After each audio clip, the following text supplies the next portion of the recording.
Salam sejahtera diucapkan kepada semua. Okey, sebentar tadi anda telah menonton video yang dihasilkan oleh Cikgu Roni. Cikgu nak tunjukkan dua contoh soalan rumusan dengan lebih teliti agar kamu boleh jawab dengan baik. Okey, lepas ini cikgu akan bagi latihan, pastikan anda siapkan dalam masa yang ditetapkan. Okey, cara-cara menjawab rumusan ada dah diterangkan oleh Cikgu Roni tadi. Cuma cikgu nak tekankan.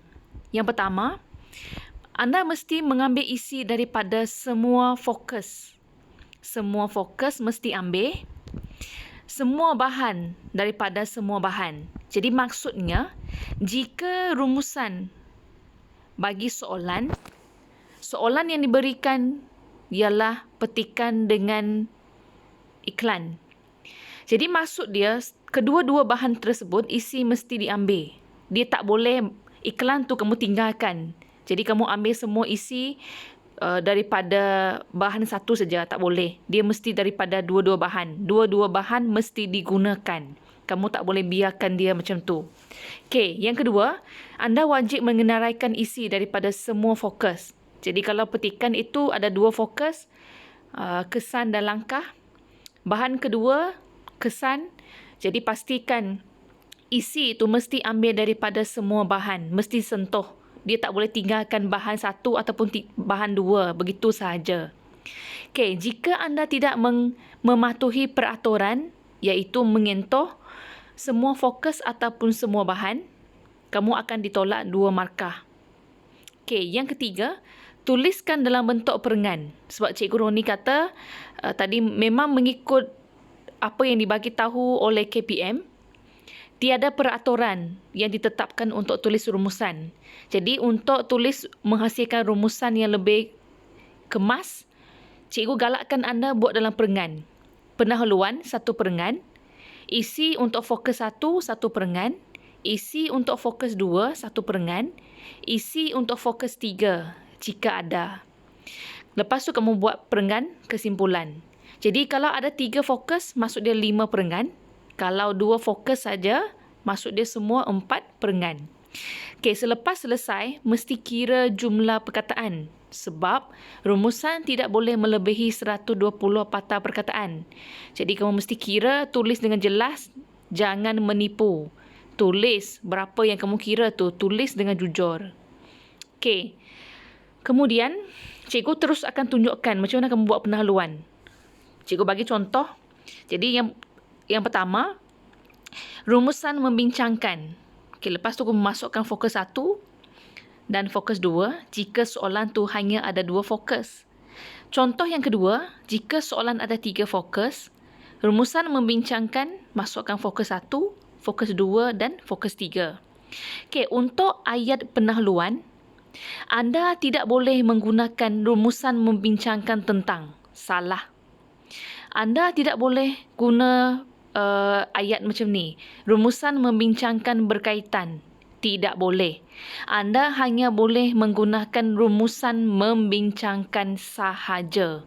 Kemudian, masukkan fokus 1, fokus 2, fokus 3 jika ada. Masukkan, baru dapat 2 markah. Okey. Contoh pendahuluan. Cikgu bagi contoh terus, lebih jelas. Rumusan membincangkan.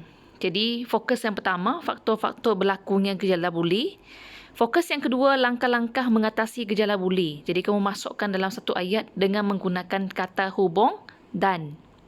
Jika soalan itu ada 3 fokus. Fokus yang pertama, kamu tulis faktor-faktor berlakunya gejala buli, koma, langkah-langkah mengatasi gejala buli. Fokus yang ketiga, dan kesannya. Jadi kamu gabungkan, masukkan dalam satu ayat sahaja. Okey, sekiranya bahan 1 dan bahan 2, iaitu petikan dan iklan, mempunyai fokus yang sama. Jadi apa yang perlu anda buat? Semua isi mesti dimasukkan dalam perengan yang sama. Jadi, cikgu bagi contoh, bahan 1 ada langkah, bahan kedua ada langkah. Jadi maksud dia semua isi yang kamu ambil daripada bahan 1 dan bahan 2 mesti dimasukkan dalam perenggan yang sama sebab fokus dia sama. Perenggan itu ditentukan oleh fokus. Jadi kalau fokus sama, kamu masukkan dalam perenggan yang sama. Jadi jika fokus itu sama, maka dikira sebagai satu fokus sahaja walaupun dia dalam bahan yang berbeza. Tadi cikgu bagi contoh kan, dalam bahan 1 ada langkah, bahan kedua ada langkah. Jadi langkah itu dikira sebagai satu fokus sahaja. Okey, isi-isi dimasukkan dalam perenggan yang sama. Ingat kamu jangan campur aduk. Kesan pun masuk dalam satu perenggan yang sama, langkah pun satu perenggan yang sama. Pening penyemak nanti. Okey, wajib menggunakan kedua-dua bahan. Jadi, kamu mesti ambil isi daripada kedua-dua bahan. Kamu tak boleh biarkan satu tu macam tu ataupun tinggalkan iklan tu. Kamu tak ambil isi, tak boleh. Okey, bahan 1. Okey, cikgu bagi contoh dekat sini. Bahan 1 dia mempunyai kesan gejala buli dan langkah menangani gejala buli. Jadi, 2 fokus itu dalam bahan 1. Kemudian bahan 2, fokus dia langkah menangani gejala buli. Jadi, rumusan anda hanya ada 2 fokus sahaja. Sebab langkah tu ada dalam bahan 1, bahan 2 kan? Walaupun dalam bahan yang berbeza, tapi dia masih benda yang sama. Jadi, dikira satu fokus.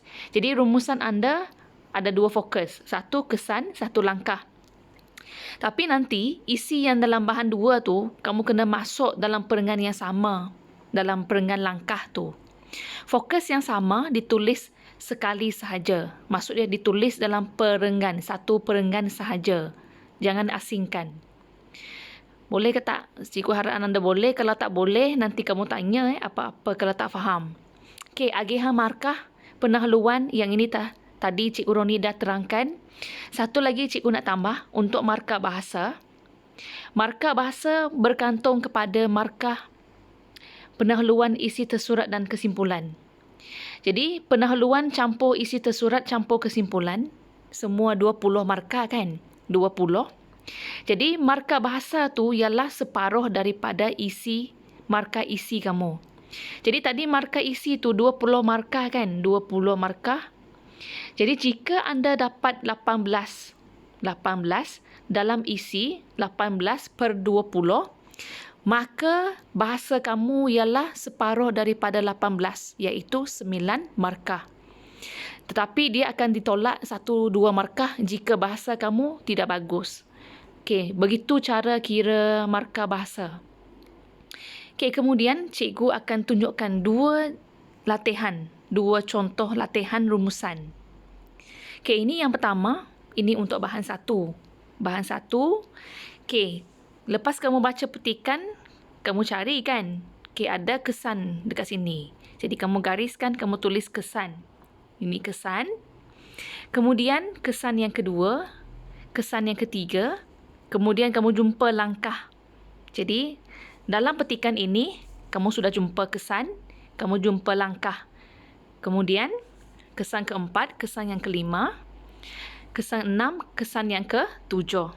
Jadi, secara keseluruhannya, maksudnya, bahan 1 ini mempunyai dua fokus, iaitu kesan dan langkah. Bahan 1 ini mempunyai 2 fokus, iaitu kesan dan langkah. Okey, kemudian fokus yang ketiga. Jadi untuk fokus yang ketiga, tanggungjawab pengguna dalam pengurusan keselamatan media sosial. Jadi ada dia tulis dalam tu kan, tanggungjawab. Jadi tadi yang pertama, kesan, bahan 1 ada kesan dan langkah kan. Kemudian bahan yang kedua, ini ialah bahan kedua, iklan. Bahan kedua mempunyai fokus yang ketiga, iaitu tanggungjawab. Jadi kesan, langkah, tanggungjawab. Jadi maksudnya untuk soalan ini, dalam rumusan ada 3 fokus. Ada 3 fokus. Ketiga-tiga fokus mesti ditulis dalam pendahuluan. Ketiga-tiga fokus mesti ditulis dalam pendahuluan rumusan, pendahuluan, bukan pendahuluan. Mesti ditulis dalam rumusan anda. Jadi, cikgu dah buat kesimpulan. Untuk soalan rumusan ini ada 3 fokus, 3 jenis warna. Fokus 1 yang warna hijau, kesan negatif media sosial. Fokus yang kedua, langkah-langkah mengatasi kesan negatif media sosial. Kemudian fokus yang ketiga, tanggungjawab. Yang tadi iklan tu kan. Jadi yang untuk isi fokus 3 ini nanti kamu rujuk dalam bahan tersebut. Dia sudah senaraikan. Dalam itu sudah senaraikan 5 isi. Jadi banyak isi yang diberikan dalam ni. Fokus 1 ada 8 isi. Fokus yang kedua ada 2 isi. Fokus ketiga ada 5 isi. Jadi daripada semua isi ini, daripada 15 isi ini, kamu kena pilih 8 isi sahaja.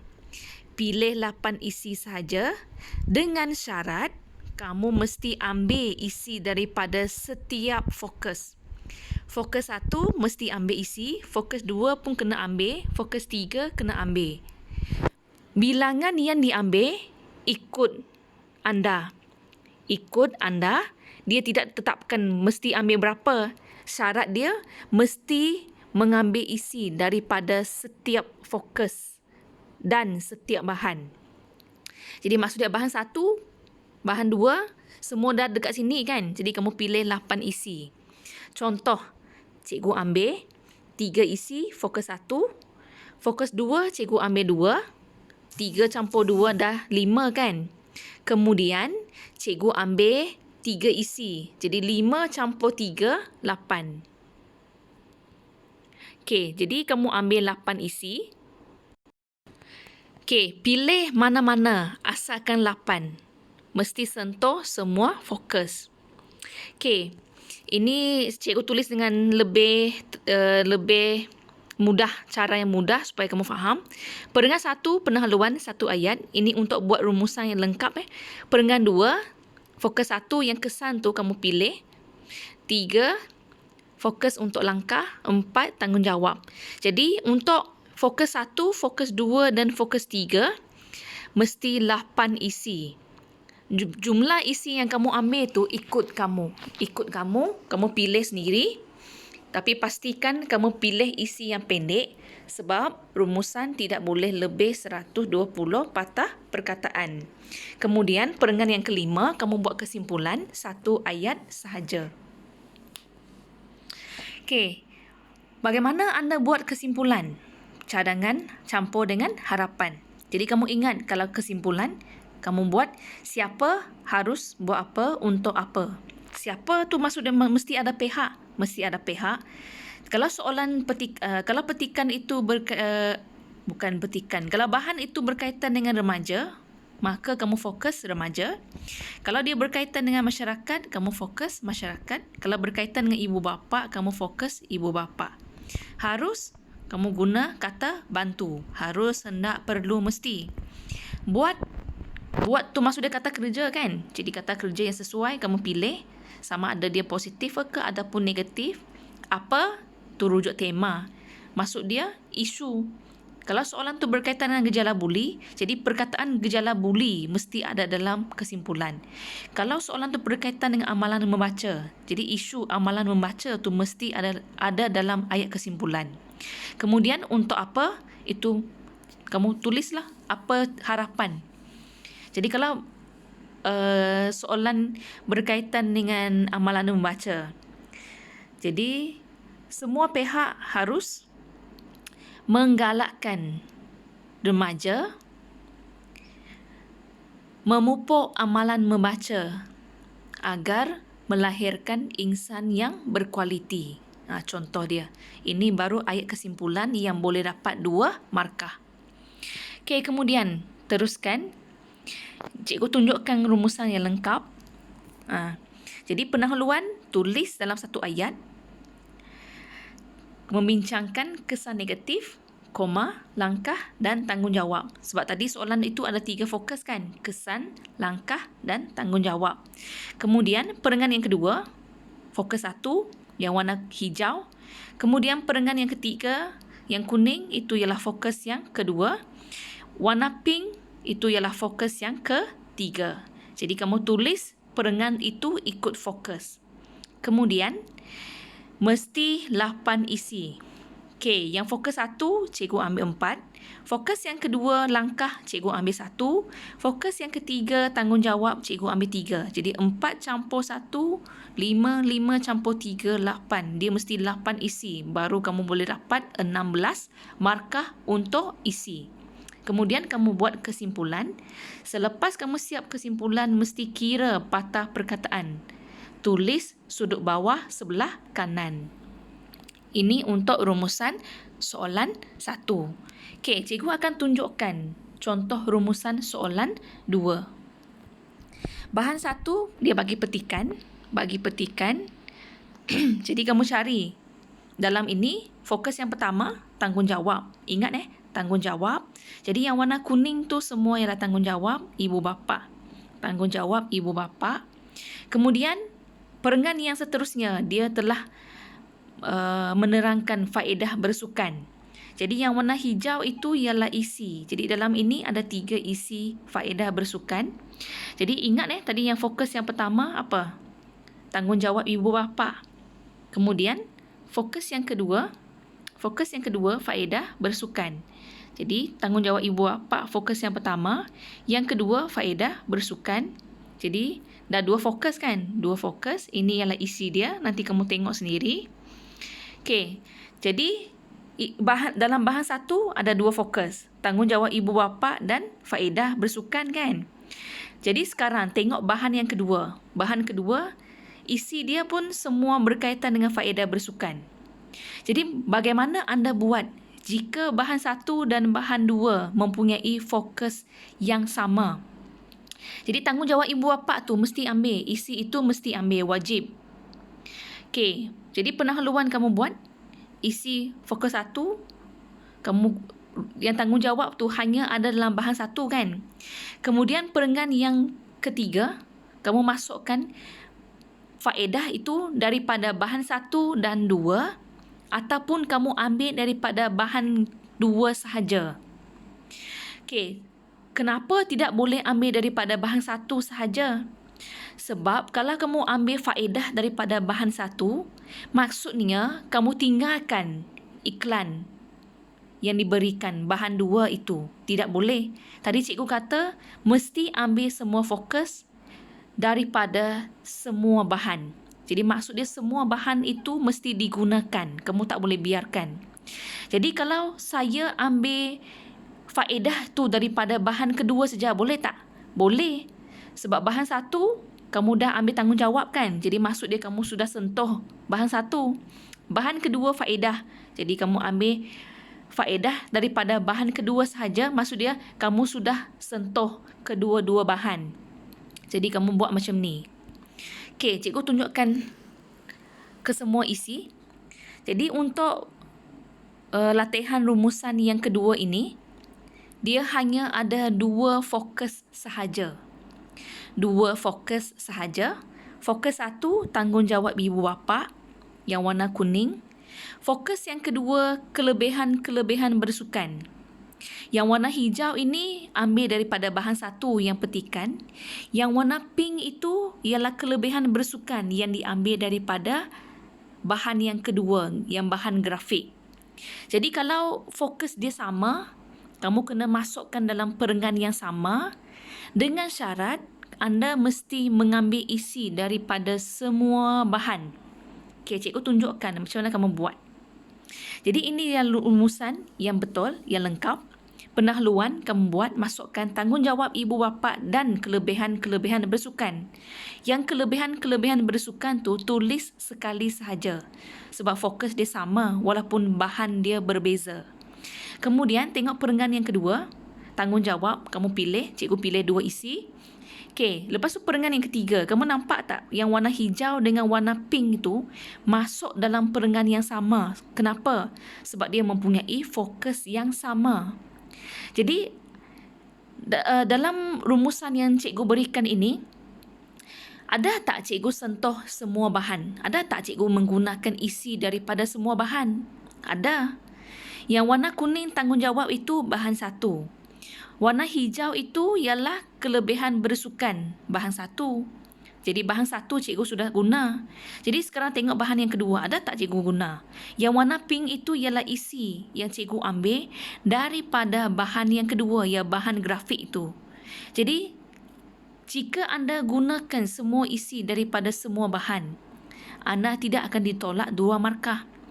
Tapi jika sekarang anda ambil isi tanggungjawab, kemudian kamu ambil semua isi yang warna hijau tu daripada bahan 1, anda akan ditolak 2 markah sebab anda tidak menyentuh ataupun tidak mengambil isi daripada bahan yang kedua langsung. Kamu langsung tidak guna. Jadi kamu akan ditolak 2 markah. Okey, kemudian anda buat kesimpulan. Semoga video ini bermanfaat. Cikgu harap anda boleh faham dengan penerangan melalui contoh yang telah ditunjukkan tadi. Jika anda masih tidak faham ataupun masa anda buat latihan ada masalah, sila bertanya. Sila bertanya untuk belajar. Sebab daripada membuat latihan itu anda belajar. Okey, setiap langkah yang kecil membawa makna yang besar pada masa depan, untuk masa depan anda. Jadi buat yang terbaik untuk setiap PDP. Jangan ambil mudah. Okey, itu saja untuk penerangan rumusan hari ini. Sekian, terima kasih.